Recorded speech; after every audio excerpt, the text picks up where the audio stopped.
Alors, on va enregistrer le document Illustrator.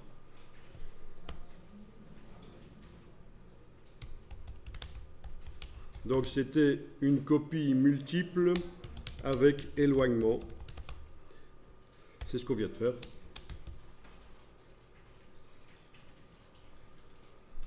Et donc, vous connaissez le principe des effets spéciaux. Ce sont des images de l'objet original. Si je passe en affichage tracé, il n'y a en fait que ces deux choses-là qui existent dans Illustrator pour l'instant. Le pétale et le point qui n'a pas de couleur, qui est un point isolé, mais qui nous sert bien. Mais quand je suis en affichage aperçu, ça se répète 11 fois, donc j'ai 12 pétales.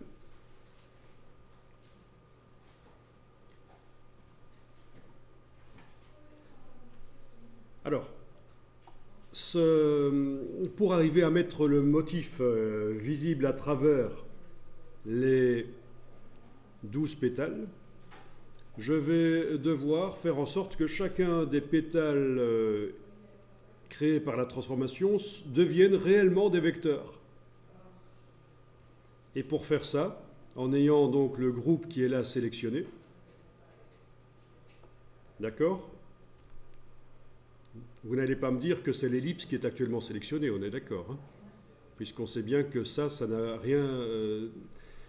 on ne fait pas comme dans Photoshop, le fait que le mot ellipse soit en surbrillance ici ne veut pas dire qu'il est sélectionné. Ce qui est sélectionné, c'est vraiment ce qui est entouré par le double cercle ici. Donc le groupe est sélectionné et je vais décomposer, objet, décomposer l'aspect.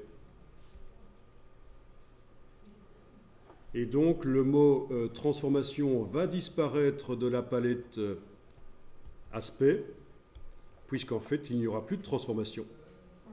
Objet, décomposer l'aspect. Voilà, comme prévu, le mot transformation n'est plus dans la palette aspect. Et toutes les images de la répétition par transformation ont été transformées en vecteurs. Et là, vous allez enregistrer sous un autre nom. Parce qu'on risque de revenir quand même à la version 1 de notre fichier enregistré précédemment. Donc, je vais enregistrer sous un autre nom.